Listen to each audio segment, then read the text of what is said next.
ಎಲ್ಲರಿಗೂ ನಮಸ್ಕಾರ. ಮಹಾರಾಣೀಸ್ ಕುಕ್ಕಿಂಗಿಗೆ ಸ್ವಾಗತ.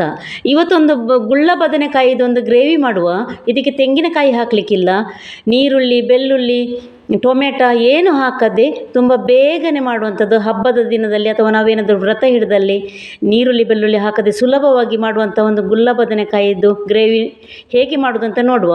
ಇದು ಸ್ವೀಟಾಗಿರ್ತದೆ, ಹುಳಿಯಾಗಿರ್ತದೆ, ಖಾರವಾಗಿರ್ತದೆ, ತುಂಬ ಚೆನ್ನಾಗಿರ್ತದೆ. ನೋಡಿ, ಅದಕ್ಕೊಂದು ಗುಳ್ಳ ಬದನೆಕಾಯಿ ತೊಗೊಂಡಿದ್ದೇನೆ ನಾನು. ಇದನ್ನೀಗ ನಾನು ಚೆನ್ನಾಗಿ ತೊಳೆದು ಕ್ಲೀನ್ ಮಾಡಿ ಕಟ್ ಮಾಡಿ ಇಟ್ಟುಕೊಂಡಿದ್ದೇನೆ. ಇದನ್ನು ನೀರಲ್ಲಿ ಹಾಕಿಡಬೇಕು, ಇಲ್ಲಾಂದರೆ ಅದರದ್ದು ಸ್ವಲ್ಪ ಒಗರು ಬಿಡ್ತದೆ ಅಂತ ಅಷ್ಟೇ, ಕಪ್ಪಗಾಗುತ್ತೆ ಅದಕ್ಕೆ. ಈಗ ನೋಡಿ, ಇದಕ್ಕೊಂದು ಚಿಕ್ಕದಾಗಿ ಮಸಾಲೆ ರೆಡಿ ಮಾಡುವ. ಒಂದು 7ರಿಂದ 8 ಮೆಣಸು ತೊಗೊಂಡಿದ್ದೇನೆ ನಾನು, ಒಣ ಮೆಣಸು. 1 ಸ್ಪೂನ್ನಷ್ಟು ಧನಿಯಾ, 1/4 ಸ್ಪೂನಷ್ಟು ಮೆಂತ್ಯ, 1/4 ಸ್ಪೂನ್ನಷ್ಟು ಕಾಳು ಮೆಣಸು, 1/2 ಸ್ಪೂನ್ನಷ್ಟು ಉದ್ದಿನಬೇಳೆ, 1/2 ಸ್ಪೂನ್ನಷ್ಟು ಕಡಲೆಬೇಳೆ, ಅರ್ಧ ಜೀರಿಗೆ, ಸ್ವಲ್ಪ ಕರಿಬೇವು. ಇಷ್ಟನ್ನು ನಾವು ಸ್ವಲ್ಪ ಫ್ರೈ ಮಾಡಿಕೊಳ್ಬೇಕು. ನಾನು ತೆಂಗಿನ ಎಣ್ಣೆ ಹಾಕ್ತಾ ಇದ್ದೇನೆ. ಈಗ ತೆಂಗಿನ ಎಣ್ಣೆ ಹಾಕಿದ್ದೇನೆ. ಇದರಲ್ಲಿ ಈಗ ಎಲ್ಲವನ್ನು ಕೂಡ ಸ್ವಲ್ಪ ಫ್ರೈ ಮಾಡಿಕೊಳ್ಳುವ. ಇದಕ್ಕೆ ತುಂಬ ಮಸಾಲೆ ಏನು ಬೇಡ. ಇದಕ್ಕೆ ಉದ್ದಿನಬೇಳೆ ಮತ್ತು ಕಡಲೆಬೇಳೆ ಇದು ಮೈನ್. ಇದಕ್ಕೆ ಸ್ವಲ್ಪ ಕೊತ್ತಂಬರಿ, ಜೀರಿಗೆ, ಸ್ವಲ್ಪ ಕಾಳು ಮೆಣಸು, ಇಷ್ಟೇ ಇದ್ದರೆ ಸಾಕು. ಇದಕ್ಕೆ ತೆಂಗಿನಕಾಯಿ ಆಗಲಿ ಏನು ಬೇಡ ಇದಕ್ಕೆ. ನೋಡಿ, ಈಗ ತಣ್ಣಗಾದ್ಮೇಲೆ ಇದನ್ನು ಮಿಕ್ಸಿ ಜಾರಿಗೆ ಹಾಕ್ಕೊಂಡಿದ್ದೇನೆ.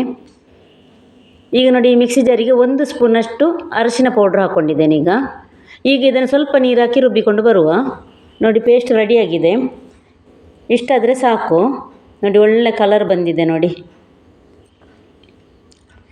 ಈಗ ನಾವು ಬದನೆಯನ್ನು ಬೇಯಿಸ್ಕೊಳ್ಳೋದಕ್ಕೆ ನೋಡಿ, ಇಲ್ಲಿ ಹುಣಸೆ ಹಣ್ಣಿನ ರಸ ತಗೊಂಡಿದ್ದೇನೆ ನಾನೀಗ. ಹುಣಸೆ ಹಣ್ಣಿನ ನೀರಲ್ಲೇ ನಾವೀಗ ಬದನೆಯನ್ನು ಬೇಯಿಸ್ಕೊಳ್ಬೇಕು. ಈಗ ನೋಡಿ, ಒಂದು ಪ್ಯಾನಿಗೆ ಹುಣಸೆ ಹಣ್ಣಿನ ರಸವನ್ನು ಹಾಕ್ಕೊಳ್ತೇನೆ. ಈಗ ಇದನ್ನು ಚೂರು ಕುದಿ ಬಂದಾಗ ಇದಕ್ಕೆ ನಾವು ಬದನೆಯನ್ನು ಹಾಕುವ. ಇದರಲ್ಲಿ ಬದನೆ ಬೇಯಬೇಕು ಅದಕ್ಕೆ.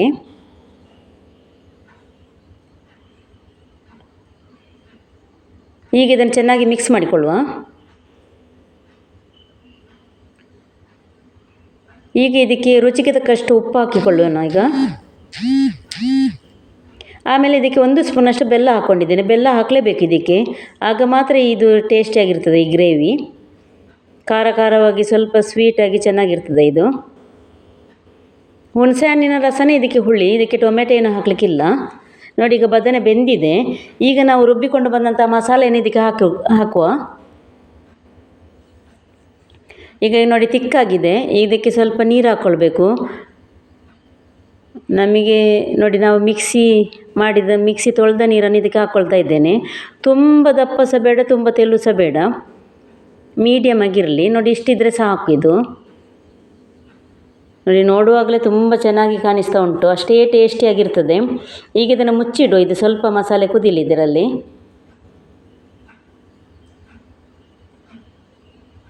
ನೋಡಿ, ಸೂಪರಾಗಿ ಬದನೆ ಎಲ್ಲ ಬೆಂದಿದೆ. ತುಂಬ ಚೆನ್ನಾಗಿ ಬೆಂದಿದೆ ನೋಡಿ, ತುಂಬ ಚೆನ್ನಾಗಿ ಬಂದಿದೆ ಈ ಗ್ರೇವಿ. ಈಗ ಇದಕ್ಕೊಂದು ಒಗ್ಗರಣೆ ಕೊಡುವ.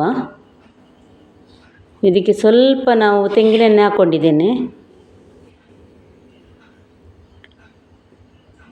ಆಮೇಲೆ ಇದಕ್ಕೆ ಸ್ವಲ್ಪ ಜೀರಿಗೆ, 1 ಸ್ಪೂನ್ನಷ್ಟು ಜೀರಿಗೆ ಸಿಡಿದ ತಕ್ಷಣ ಇದಕ್ಕೆ ನಾವು ಕರಿಬೇವನ್ನು ಹಾಕ್ಕೊಳ್ಬೇಕು.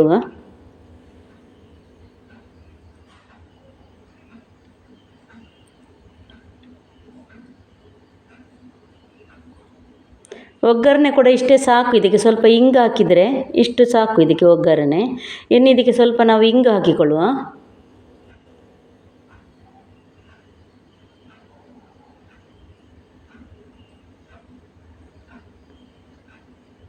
ಈಗ ರೆಡಿಯಾಗಿದೆ ಈ ಒಗ್ಗರಣೆ.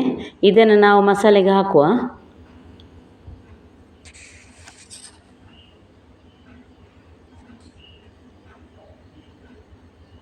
ಈಗ ಇದನ್ನು ಚೆನ್ನಾಗಿ ಮಿಕ್ಸ್ ಮಾಡಿಕೊಂಡು ನಾವು ಸರ್ವಿಂಗ್ ಬೌಲಿಗೆ ಹಾಕುವ. ಈಗ